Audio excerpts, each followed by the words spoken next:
Our next lecture, corresponding to the second chapter from the textbook, Ancient Civilizations Part 2, if you will, begins with the origins of monotheism, considered by many as crucial to the formation of the West. It's a development generally associated with the Hebrews. And just at the start here, I want to make clear the distinction between Hebrews and Jews. We really can't speak of the Jews until much later, and that will become evident. The reason for that will become evident as we move further along. So Hebrew is referring, in a sense, to a linguistic group, a Semitic-speaking people, right? And this is a family of languages known as Semitic languages, are not a part of the Indo-European family of languages, so very distinct in that regard. And we could also think of them as kind of an ethnicity. What we know about them, much of it actually coming from the Bible, right? The Jewish Bible or the Old Testament of the Christian Bible, which in many ways reads as a chronological history regarding the origin and the development of the Hebrews, initially a kind of tribal people. Now, of course, the Bible is what we call an interested primary source, right? Meaning that in this case, it reflects a religious perspective, right? The primary purpose of the Bible is not to simply provide a kind of journalistic account of things that happen, but to promote a particular set of beliefs that become associated with this new faith. So that doesn't make it unreliable, but it does mean we should take everything in it with a grain of salt. The other thing I want to say before we move further is when we talk about monotheism, and this is something we're definitely going to be exploring as we go along, but it's more than simply the idea that you have like this one powerful God, right? It really is this idea that there is in fact only one God, and the nature of that God correspondingly is transcendent, in a sense standing outside the parameters of this reality. Which means that you get into some pretty heavy philosophical concepts when you kind of talk about the nature of God, the relationship between God and humanity and so forth, right? So that's a very important aspect of monotheism, and something that we're going to find, at least from the historian's perspective, evolves over time. Right? So if we go back to the very beginnings of the Hebrew people, even as outlined in the Bible, many historians would argue that, initially it really was kind of the idea of a tribal God that was just more powerful than other gods, right? And eventually evolving into this kind of conception that in fact this God is the one and only God, and there are no other gods. So we're going to start with a kind of historical account of the Hebrews as best we can piece it together. Again, particularly if we're going back to the very beginning, mostly relying on the one source, the Bible. And according to biblical tradition, the Hebrews were a nomadic people who wandered out of Mesopotamia. The patriarch of the Hebrew tribes being Abraham, associated with the city of Ur. They eventually settle in Canaan, which roughly corresponds to modern-day Israel-Palestine. Then, according to the biblical tradition, at some point they migrated to Egypt. Supposedly there had been a famine. This kind of ties in with the story of Joseph. And then at some point after settling in Egypt, they are made slaves. And then finally liberated by their God via the prophet Moses in an event known as the Exodus. And again, we talked very briefly about this when we looked at ancient Egypt. A historian would love to find Egyptian primary sources corroborating the biblical account. Pretty much like if you had a criminal case and you had only one witness. That doesn't mean that it's unreliable, but obviously you would love to find other witness accounts that correspond to that one. And in the case of the biblical account of the Hebrews, their settlement in Egypt, their bondage there, and then the story of the Exodus, we really have nothing on the Egyptian side corresponding to that. And again, that doesn't mean that it didn't happen, but obviously from a historian's point of view, that does raise some questions about the reliability of the biblical account. We talked about how the Egyptians were very famous for eradicating any record that they deemed unfavorable in some fashion. For instance, trying to erase the memory of a particular pharaoh that was viewed unfavorably after his reign. So maybe there's that has something to do with the lack of any Egyptian sources dealing with the Exodus. But I did want to note that. And of course, the biblical account of the Exodus includes many miracles. We have the 10 plagues visited upon Egypt. Probably the most famous would be the parting of the Red Sea that allowed the Hebrews to escape from the Egyptians when they came after them. And then after arriving on the other side in Sinai, what might be the definitive event in the development of the Hebrew religion, what will eventually become this monotheistic faith that today we refer to as Judaism, the receiving of the 10 Commandments on Mount Sinai. By the way, according to Jewish tradition, we have no idea where Mount Sinai was. According to the Christian tradition, we do know where it is. And if you were to go there today, you would find a church and monastery at the base of the mountain. And then eventually, according to the biblical account, wandering for 40 years in the desert, arriving in Canaan, which they claim as their own, supposedly ordained for them by God. At this point, organized into 12 tribes, they come into conflict with some of the local people, most notable of which is probably the Philistines, a kind of seafaring people settled along the coast in Canaan. God supposedly indicating that they are to basically kill all the native inhabitants of Canaan, something they apparently failed to do and are accordingly punished for that. This is under Joshua. Moses, at some point during this period of wandering, had disobeyed God, so his punishment was that he would never be allowed to enter the land of Canaan. But again, all of this reflecting the biblical account. Even up until this point, we still have no non-religious sources that corroborate this particular narrative, right? But having said that, at some point we do have archaeological evidence that the Hebrews are residing in Canaan. At some point we might even refer to them as the Israelites, kind of reflecting another patriarchal figure, Israel, formerly known as Jacob. And all indications are that they coexisted with some of these other people that we mentioned, like the Philistines. But the territories that they occupied were organized on the basis of the 12 tribes, as per the map that you see here. And so, however they got there, most historians, most scholars are pretty sure that by 1200 to 1000 BCE, they did exist in Canaan. They were the Hebrews, the Israelites. These people spoke the Hebrew language. And then at some point, these 12 tribes, which up until now were semi-independent, become united into a kingdom. And this probably happened around 1000 BCE. And that does correspond quite well with the biblical account and with the archaeological record. According to the Bible, the first king is a fellow named Saul, who rules from 1020 to around 1000 BCE. And then following a brief period of anarchy is replaced by his lieutenant David, who will reign between 1000 and 970 BCE or thereabouts. And it's under David that they finally become completely united, defeat the Philistines, and establish their complete control over Canaan. According to the biblical account, Saul had fallen out of favor with God, and because of that, had ordained David as his replacement. And Saul went down pretty much unwillingly. If you're a little skeptical of the biblical account, you might imagine that essentially David had risen up and usurped the throne from Saul, and then, tried to legitimize his rule by claiming that it was God's will. At the end of the day, we probably will not ever know conclusively what happened in that level of detail. Having said that, we're probably on fairly safe ground in assuming that there was a King David.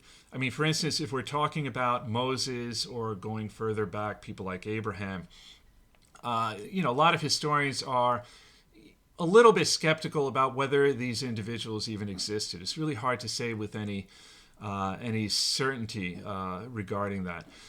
With David, we're pretty sure he existed. Probably the period, 1970, pretty much corresponding to when he ruled. Again, we have archaeological evidence that kind of corroborates this. One very important development under David, among his conquests, will be the city of Jerusalem, which is established as his new capital. So this is not a city that they built. It pre-existed the arrival of the Hebrew tribes. This is actually confirmed both by the archaeological record and the biblical account. And at this point, we really do have a highly centralized political structure corresponding to a kingdom, right? And so we see the beginnings of a transformation from a settled community based on farming to one based on urban life, though we should note probably the majority of this kingdom's inhabitants will remain farmers nonetheless. So by the way, that image you see on the left, that is an aerial view of the modern city of Jerusalem. Some of you might be familiar with the most important structure in Jerusalem. Maybe you've seen images or have been there.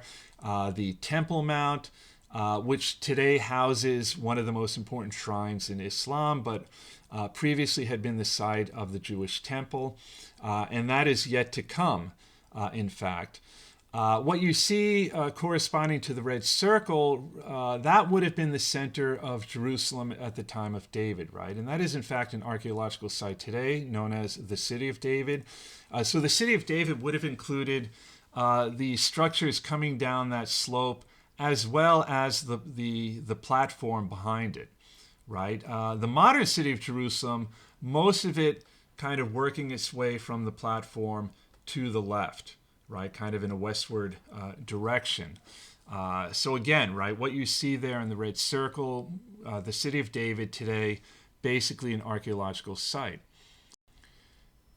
Now, I mentioned that at some point a temple will be built on that platform, but it will not be built by David, according to the biblical account. And, again, this is the kind of detail we really are unable to confirm with other kinds of evidence, including archaeological evidence. But according to the biblical account, David was denied the privilege of building the temple by God because he had lusted after another man's wife, and worse, had actually sent the husband of that woman to the front lines in order to have him killed off so that he might then marry his widow. And apparently he thought God would turn a blind eye to this. As it turns out, he did not. So David eventually expressed remorse, begged God for forgiveness. He was forgiven, but he was denied the privilege of building the temple. That honor would fall to his son Solomon, who ruled between roughly 970 and 930 BCE. And so, first of all, he was a very effective ruler, reputed to be very wise. This is something that comes across very strongly in the biblical accounts. But in any event, right, very effective ruler, did much to strengthen royal power, expanding political and military establishments, so kind of consolidating his administration of the kingdom and developing trade with neighboring people, right? So kind of a period economically flourishing under his rule. And most importantly, will build the temple that will become the center of worship for this still evolving monotheistic faith, often referred to as the Temple of Solomon. So probably his best known building project, but one of many, in the center of Jerusalem, on top of this platform that we saw in the previous aerial shot. And of course, as should be evident from that aerial shot, no longer exists. It will eventually be destroyed. This will happen in the 6th century BCE, and we'll get to that before too long. What's interesting, we're pretty sure it did exist, but in fact, it was really completely destroyed, and then it's been built on a number of times since, currently housing one of the most important shrines in Islam. So there's so little archaeological evidence of the original structure that some archaeologists have even questioned whether it ever really existed. Most historians feel it probably did. One problem is because it was located on a site currently claimed by two different major religions, Judaism and Islam. I don't want to get into that too much, right? But, it's a very kind of if you wanted to do a proper archaeological dig, it would be a very controversial thing. It might be seen as an attempt by the one side or the other to kind of consolidate their claim to the territory, on the basis of, oh, we found archaeological evidence that the temple existed or it didn't exist. So we might never really be able to find out for sure. But I'm going to go with, the idea that it did in fact exist. It would have been the center of worship, again, of this, still evolving monotheistic religion. And a major reason for that is that it housed, again, according to the biblical tradition, the Ark of the Covenant. Some of you might be familiar with the Ark of the Covenant. Maybe if not from having read the Bible, you might have seen the film Raiders of the Lost Ark. So the Ark, supposedly housing the tablets of the Ten Commandments that had been handed down to Moses on Mount Sinai, according to tradition, came to be understood as housing the power of God, would have been carried around by the Hebrew tribes, by the priestly caste. Only they could actually touch it, otherwise you would die. And then eventually housed in the Temple of Solomon. But by the way, if it ever existed, and that is debatable, at some point disappearing, right? That was actually kind of the premise of the film Raiders of the Lost Ark, that this kind of mystical archaeological artifact had been rediscovered and so forth, and perhaps it did have mystical powers. But in any event, right, the temple becoming a very important center of worship in connection with this monotheistic faith, and there would have been many rituals involving the sacrifice of animals and so forth as a way of appeasing God, of earning his favor and so forth. So in some ways early on, and this even corresponds to kind of, biblical accounts of the kind of practices that took place in the temple, not that different from some of the other polytheistic religions that we've looked at, right? Where you have, various rituals that have to be conducted in exactly the right way in order to keep the gods, or in this case, the God, happy. Well, the glory period under Solomon proves to be short-lived. After his death, within a very short period of time, the kingdom splits into a northern and southern component, right? The northern and southern tribes of Israel separate into two different kingdoms. In the north, you have the kingdom of Israel, consisting of the 10 northern tribes, with a new capital at the city of Samaria, which corresponds to the modern city of Nablus today, which is predominantly Palestinian Arab. And then you had the southern kingdom of Judah, which consisted of the remaining two tribes, with its capital at Jerusalem. So just by way of briefly summarizing developments beginning with the unification of the 12 tribes into a kingdom, we had Saul reigning from 1020 to 1000 BCE, David from 1000 to 970 BCE, and these are approximate dates. We don't know the exact dates for sure. And then Solomon from 970 to 930 BCE. And then splitting into two kingdoms, the kingdom of Israel, which not too long after that will be destroyed by the Assyrians, a kind of militaristic civilization that emerges in northern Mesopotamia, and we'll be looking at them in a bit. That happens in 722, 721 BCE. And then the kingdom of Judah being destroyed by the Chaldeans, also known as the Neo-Babylonians, in 586 BCE. So looking first at what happened with the kingdom of Israel. And so you have this newly emerged, very militaristic power in northern Mesopotamia, Assyria. At some point, Israel fell within its sphere of influence. They had to pay tribute, but then finally conquered outright and pretty much obliterated in 722, 721 BCE. And by obliterated or destroyed, basically, and this kind of reflected standard Assyrian policy, they had pretty much the bulk of the population deported and then dispersed through other parts of the Assyrian Empire, where they eventually ended up merging with neighboring peoples and effectively disappeared as a distinct people. Right? They lost their identity.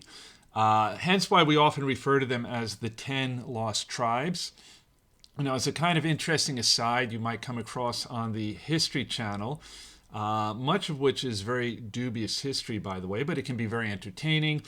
You might see some program about a people very often located quite far from the Middle East, even as far away as an island in the Pacific, claiming to be descended from one, if not all, of the 10 lost tribes. And, my attitude is if it makes them happy, who am I to tell them otherwise? But not something you can really substantiate historically. But, it's kind of interesting. And one other, we should know one other thing, right? When the kingdom of Israel, when the 10 tribes separated from the other two based in Jerusalem and established a new capital, effectively they also started to develop independently religiously, so that at some point you can even say they had a religion that was distinct either from what had existed among the Hebrew tribes collectively, or with respect to what would eventually become Judaism. And this other religion is the Samaritan religion. Some of you might have heard the term Samaritan. You often hear references to them in the New Testament. And we do know that around the time of Jesus, you had people who practiced the Samaritan faith. And by the way, even until today, you still have Samaritans, and they practice certain rituals, including the slaughtering of animals in what corresponds to their version of Passover in Samaria. Samaria, again, the city corresponding to present-day Nablus. I should note there are very few Samaritans left, roughly about, as of the 1990s, about 650. And, back then I had spent a lot of time traveling around Israel, Palestine, and it was quite interesting to encounter them. Culturally, many of them have, to some degree adopted Arab culture, the Arabic language and so forth, living amongst Arabs in the city of Nablus, but still maintaining their own religious practices. But given the small number, you have to imagine that it won't be long before they pretty much disappear. But, it is kind of interesting to realize that there are still a few of them floating around. And then looking at the kingdom of Judah, which would somehow outlast the Assyrians, even though they were quite often threatened by them. But then a new power would emerge based in the ancient city of Babylon, the Chaldean civilization, sometimes called the Neo-Babylonian civilization. And they would end up destroying Judah and Jerusalem, including the temple, in 586 BCE under their ruler Nebuchadnezzar II. By the way, just kind of interesting pop culture reference, the ship in the Matrix films is the Nebuchadnezzar. And in fact, there are many biblical references in that film. I'm not sure how many people are still viewing those films, but they were quite popular 10 years ago at least. So Jerusalem and Judah are conquered, and on the one hand, kind of like what happened with the Israelites under the Assyrians, the larger part of the population is sent into exile in Babylonia, most of which will end up settling around the city of Babylon. The main difference is that they are not forcibly dispersed throughout the empire or forced to intermingle with other people. They are permitted to maintain their own identity and their own religious practices. And so by way of summary, right, this map kind of shows what happened to the various tribes. In purple, the 10 tribes of the kingdom of Israel dispersed among the Assyrian, throughout the Assyrian Empire, and then a few hundred years later, indicated in green, the Babylonian exile of the tribes of Judah and Benjamin that made up the kingdom of Judah. And you'll see from the red arrow that eventually they will return. And it is in connection with this event that we can actually start talking about the Jewish people, Jewish corresponding to the tribe of Judah, right? Kind of the remnant of the 12 Hebrew tribes. And in terms of the Jewish faith, right, now that the temple has been destroyed, they're really going to have to rethink what it means to practice their faith, what is the nature of God, and so forth. Much of this, in a sense, spurred on by the fact that they've gone into exile. And this is where we really see the emergence of something that today we might recognize as Judaism. And one indication of how significant this event is in the evolution of the Jewish people and the Jewish faith can be found in the book of Psalms, which is contained within the Jewish Bible. collection of poems, if you will, usually, according to religious tradition, attributed to King David, though most historians feel many of them were written well after that, and certainly Psalm 137 almost definitely corresponding to the Babylonian exile. And so a really good indication of the dedication of these people to maintaining their identity as a distinct people with a distinct religion. By the rivers of Babylon, we sat and wept when we remembered Zion. Zion, a reference to the Holy Land, if you will, or Jerusalem in particular. How can we sing the songs of the Lord while in a foreign land? If I forget you, O Jerusalem, may my right hand forget its skill.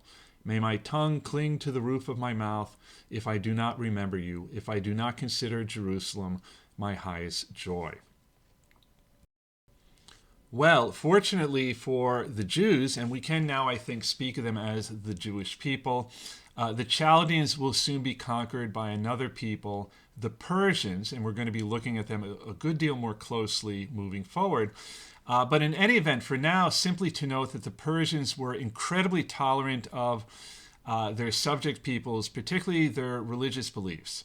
And so with respect to the Jews, they are now permitted to return to the Holy Land, if you will, Judah, and to rebuild the temple. Right? So the Persians will allow the people of Judah, and again, we can now refer to them as the Jews, to return to Jerusalem and rebuild their city and temple, so long as they acknowledge the overlordship of the Persians. The Jews are going to be allowed to practice their faith as they see fit. And so again, we can really now also speak of a religion called Judaism. But to some degree, it is something quite distinct from the religious practices of the early Hebrew tribes.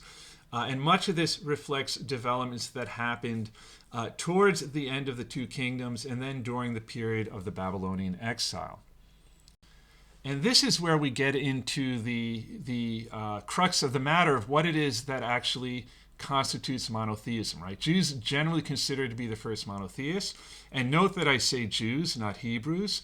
And so this reflects kind of the culmination of a very long evolutionary process during which the religion of the Israelites developed over really a very long period of time. And so, if we go back to the very early Hebrews, most historians believe that the early Israelites worshiped many gods. And that, initially they saw their God, Yahweh, simply as being more powerful than other people's gods, right? And, if you actually look at, some of the early texts in the Jewish Bible, it really does sometimes sound as if they're talking about their God as one of many gods, but just simply being more powerful. And in fact, they often use a term in Hebrew to signify God that grammatically is plural. The word Elohim, usually translated as Lord into English, is actually a plural form. So all of that very interesting, right, from the point of view of historians. And then, kind of fast forwarding to the last few decades of the kingdoms of Israel and Judah, that's where we see a series of prophets emerging that begin to criticize the kings for and the people for worshiping other gods, right? So again, kind of this recognition that there are other gods, but you should be dedicated to our God, right? But particularly during the Babylonian exile, right, the idea is going to emerge that in fact there is only the one God. Yahweh was the only God, and this is where we start to have a pure monotheism, right? The belief that there is only one God, and this God is for all people, right? And that is actually a very important thing to note. The Jewish people have a special contractual relationship with God, a kind of covenant, which we'll get to momentarily, but this is the God of all people. And this God is all-powerful and all-knowing, right? He is omnipotent and transcendent, the creator of everything, subject to nothing, yet is active in this world. And this is, in a sense, from a philosophical point of view, almost inherently a contradiction. On the one hand, God as the creator stands apart from that which he has created. He is not subject to the rules that govern this universe.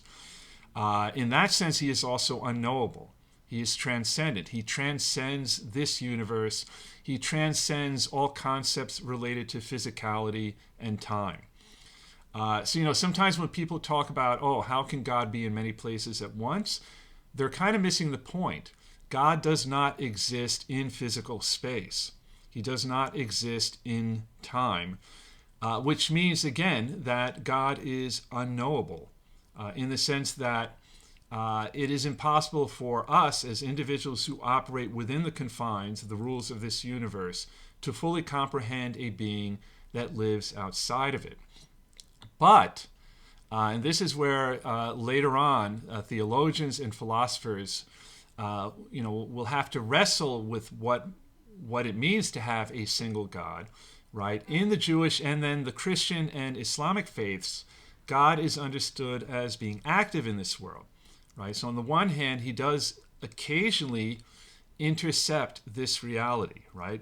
In what we might refer to as miracles, right? Kind of supernatural events that basically reflect God operating within physical space and time, right? I don't want to get into the details of this, but from a philosophical point of view, these two things don't work very well together, at least as far as we're able to comprehend it.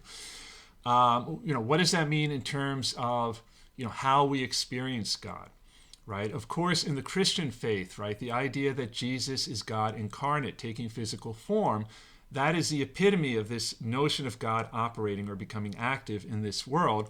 But pretty much any miracle that you might come across in the Bible would be evidence of this, right? Sometimes you'll come across programs or, maybe a sermon in the church where they try to provide evidence of miracles. A theologian might argue that this is kind of missing the point, inasmuch as this is a supernatural event, right? Kind of the divine realm intercepting this physical realm. It wouldn't necessarily leave any trace. And using again the Matrix, or referring again to the Matrix by way of example, if you have seen the film, there's a very interesting scene in the first Matrix film where the main character sees a cat walk by twice, right? And this is when they're operating within the Matrix, a kind of computer programming that creates a kind of false reality, right? And what's interesting is it isn't really that there were two cats. It was kind of a glitch in the programming wherein this cat, this kind of programming, accidentally happened twice, right? But it wouldn't have left any physical evidence of there being two cats, right? Even though the individual in question experienced viewing two cats, right? So that might be considered analogous to kind of this idea of God, someone who stands outside of the matrix of our reality, kind of jumping in and interfering with the programming, if you will. But these are actually pretty, if you get into the kind of deeper theology, theology being kind of the study of religious matters, it becomes pretty sophisticated. Let's just leave it at that. But a lot of this really, at the end of the day, comes down to this idea of monotheism, right? Like how to understand this idea of a single God that created everything and transcends everything. So the Jewish Bible, or again, Old Testament of the Christian Bible, can then also be understood as a chronicle of God's activity in this world. And what becomes evident pretty early on, right? So certainly by the time the Judaic faith fully emerges, but even if we're looking at the religious practices of the early Hebrews, something that really distinguishes it from many of the polytheistic faiths that we looked at until now, kind of this idea, if something bad happens, pretty much it happened because you had it coming to you. You deserved it. God punishes those who disobey him, has mercy and love towards those who obey. And this is not just a measure of, carrying out the proper rituals or worshiping God. It's also about how you behave with other people. So at the core of the Jewish Bible, you have the Pentateuch, the first 5 books, or Torah, Genesis through Deuteronomy. So again, right, a chronicle of God's activity in this world, a history of the Hebrew tribes, but also providing the law code governing Jewish worshipers. And at the core of that, a developing ethical system, right? Kind of very, very distinct ideas about right versus wrong. The God of the Jews, very different from the polytheistic gods that we've encountered until now, who were generally capricious, right? Very fickle, moody, might visit harm upon someone simply because they were bored or just something about them rubbed them the wrong way. What the gods expected wasn't always what was right. How they reacted to human behavior was often unpredictable, and doing the right thing didn't always guarantee their favor, right? Jewish God, very different, right? Worshippers are expected to do what's right, and that often has to do with having the ability to empathize with others, to be compassionate to those around us, particularly those who are less fortunate, and to behave overall in an ethical manner. And this, more than anything, would define this special relationship that would emerge between the Jewish people and God, right? So some of you might be familiar with the phrase that the Jews are the chosen people. What that means is not that the Jews are, somehow considered superior to other people. This is the God of all people, but that the Jews have a special role to play, to set an example, to be a quote unquote a light unto the nations about how to behave, right? And this defines what is a covenant with God, a kind of agreement.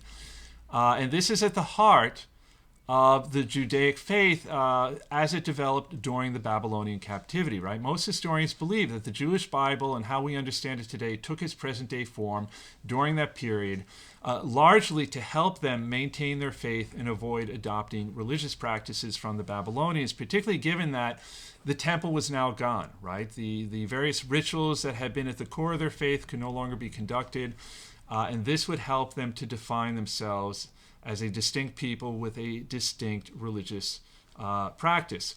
The main theme, the need to obey God. God had made a covenant with the Jews during the Exodus. The Israelites promised to obey God. In return, God would take special care of them. And central is obedience to God, which very much has to do with how you treat other people, right? The covenant could only be fulfilled through obedience to God's way. And at the core of that were the Ten Commandments, much of which does pertain to how one should behave with God, to recognize that there is only the one true God, not to use the Lord's name in vain, and so forth. But many of the commandments actually have to do with how you should behave with other people, that you shouldn't steal, commit adultery, you shouldn't lie, bear false witness, and so forth. To obey God then ultimately meaning not just how you behave with God, that you should properly worship him and show respect towards God, but also how you behave with other people. And what is evident throughout the Jewish Bible is that the Israelites did not always obey God nor follow the law, and they even went so far as to worship other gods. And this would eventually lead to a series of prophets appearing, prophets being individuals who were speaking the words of God, basically to warn the Israelites that they needed to repent their sinful ways or face God's wrath, right? Many of these prophets, their words would be recorded and set down in the final chapters of the Jewish Bible, the Book of Prophets. And the message was pretty straightforward. Change your ways or else. And this became a very oft-repeated message in response to the threats posed by the Assyrians and Chaldeans towards the kingdom of Israel and kingdom of Judah, respectively. So you have this golden age of prophecy during the mid-8th century. And again, it's pretty straightforward. The prophets are warning the Israelites that they are failing to keep God's commandments. If they didn't change their ways, God would punish them for breaking the covenant. And as it turns out, their prophecies came true, which could speak to the special communion they had with God, or to the obviousness of the threats posed by the Assyrians and Chaldeans, right? But in any event, right, Amos had prophesied the fall of the northern kingdom of Israel to Assyria. That came to pass. 20 years later, Isaiah prophesied the same with respect to Judah, vis-a-vis the Chaldeans. And yes, again, it came to pass. For our purposes, what is perhaps most interesting in their prophecies is that when they speak about the Israelites disobeying God, Again, much of this has to do with how they are behaving with other people. The prophets emphasized certain concepts integral to our modern day understanding of religion. First of all, universalism, right? We really see this kind of emphasis on the fact that this is the one and only God, and it is a God for everybody, and anyone can have a relationship with him. And so it's made very clear that, yes, the Jews have a special covenant with God, but that doesn't guarantee them kind of a free pass to heaven or anything of that nature. And anyone, Jewish or not, can have a relationship with God. They also emphasize what today we might call social justice, a concern for all of humanity, right? The idea that we are all a community of believers, that this universal community consists of all people, and ultimately, this is what will come to pass, right? That we will all, we are all children of God, and one day we shall all come back to him. And yes, the Jews have kind of a special role to play in this regard, but that means that they have to be held up to a higher standard. That is, in a sense, the whole point of the covenant. And especially prominent will be a message of peace, reflective of the universalism of God's relationship with humanity, that one day the different peoples of the world would be at peace with one another. Quoting from the book of Isaiah, "They will beat their swords into plowshares and their spears into pruning hooks. Nation will not take up sword against nation, nor will they train for war anymore." And here represented by a statue of a man beating a sword into a plowshare, which might be familiar to some of you, given that it is located here in New York, just outside the United Nations building. Nonetheless, it is actually because of this universalism, the fact that this is the God for all people, that the Jewish people must live a separate existence. This is the whole point of the covenant, right? They are the chosen people in the sense that they are to provide a role model for other people, right? To represent what it means to live by God's way. The Jews were to live apart from their non-Jewish neighbors. Jews were not to mix with their neighbors, and certainly they were not to accept other gods alongside their own. And at times, because of their faith, it would be difficult for them to show loyalty to certain political leaders. I mean, this could be a problem when they were living under the rule of larger empires. We might finish our discussion of the Jewish/Israelite people by considering what life was like during the time of the kingdoms of Israel and Judah, right? So first of all, as we mentioned, the Israelites had originally been organized tribally, but eventually they became and they had been a nomadic people. We're pretty sure about that, regardless of how accurate the biblical account of their wanderings might be, eventually becoming a more settled people. And then, of course, we had the development of monarchy, and that would bring about a kind of social hierarchy, right? A kind of much more rigid social structure where one really had to know one's place within the corresponding hierarchy, right? At the top would be the king and other men of rank and influence, military officers, civil officials, and governors. Here we see a medieval depiction of King David. The vast majority of the inhabitants of the kingdoms of Israel and Judah, the common people, if you will, were people of the land, right? Essentially free, with certain basic civil rights, most earning their living from the land or from various crafts, and then those who were farmers selling their produce and products in markets in local towns or village squares. Not many Israelites engaging in trade. There were no real merchants in ancient Israel. Trade carried out primarily by foreigners, and probably most prominent in this regard would have been the Phoenicians, a seafaring people based in roughly what corresponds to modern-day Lebanon, just to the north of modern-day Israel/Palestine. And in fact, they would be quite active throughout the Mediterranean. So we're going to encounter them again, probably the last time when we look at developments related to ancient Rome. But they were, a pretty well-known people in the Mediterranean world. Israelite families, essentially patriarchal, husband, father had absolute authority in the household. This is very familiar by now. We saw this especially in ancient Mesopotamia. By the way, polygamy was accepted. Monogamy isn't going to develop until much later. though the law did set limits. If you were the king, you could have up to 18 wives, 4 wives if you were just a regular citizen. And in fact, even if not required, all indications are that most Israelites preferred monogamy. Wives were honored, right? But they were honored for basically their dedication to their husbands, their faithfulness. And this is something that is evidenced quite frequently in the Hebrew scripture.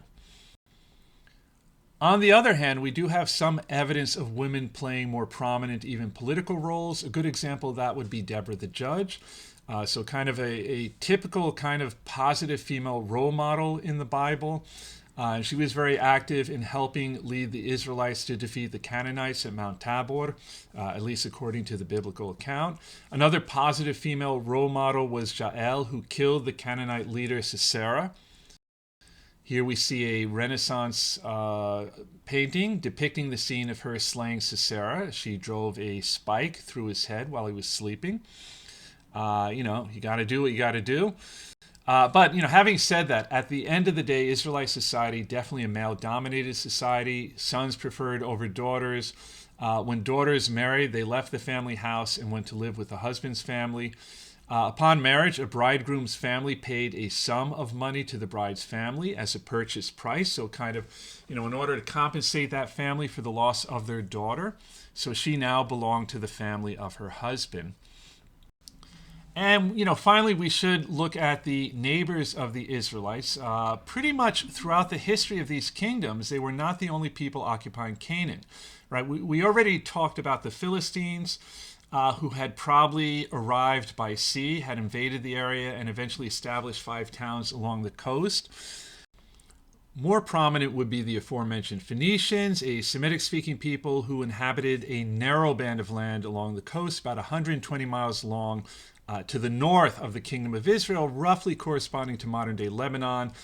Major cities were Byblos, Tyre, and Sidon. These were primarily trading posts, right? And the Phoenicians would be very active in trading throughout the Mediterranean. In fact, no one did more to promote Mediterranean trade. They really did kind of link together all the different points in the Mediterranean, in large measure by establishing ports throughout that sea. Most famous was probably Carthage in North Africa.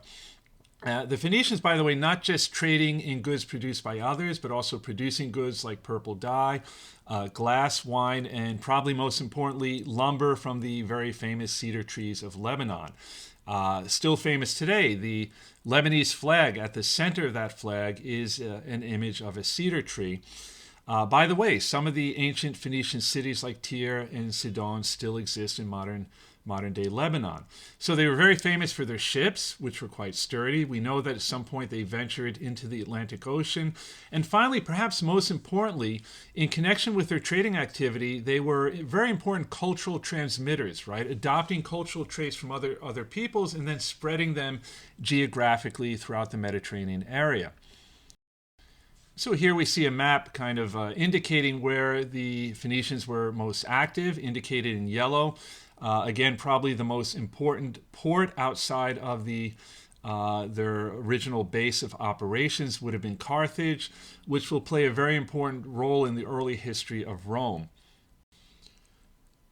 I would conclude the first half of our lecture on ancient civilizations too by noting probably the most important contribution to Western civilization, indeed to world civilization, by the Phoenicians, their alphabet, which will give us the phonetic alphabet, right? So instead of pictograms or signs representing whole words and syllables, you have 22 different signs to represent the sounds of their speech, right? So that's a very small alphabet, very manageable, very easy to learn.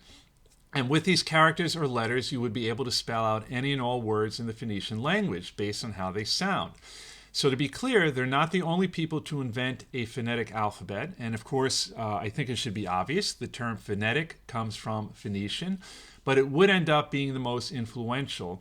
Their alphabet would, in a sense, lay the foundation for most alphabets that we use today in the Western world, right? So the Greek alphabet, Cyrillic alphabet, the Latin alphabet, the one that we use, and also Semitic alphabets like Hebrew and Arabic. And just to finish off with a depiction of the Phoenician alphabet, And, obviously these letters would change quite a bit as they were adopted by other languages and then kind of, evolving over long periods of time. But, I think some of them, if you look at them closely enough, you can kind of see how they're going to end up being some of the letters that we're familiar with today. For instance, the Aleph, which would be an ah sound, maybe not too hard to see how that might end up looking like a Latin A. But that does mark the end of the first half of our lecture. And do make sure to look at part 2 and then to answer the lecture-based questions on Blackboard.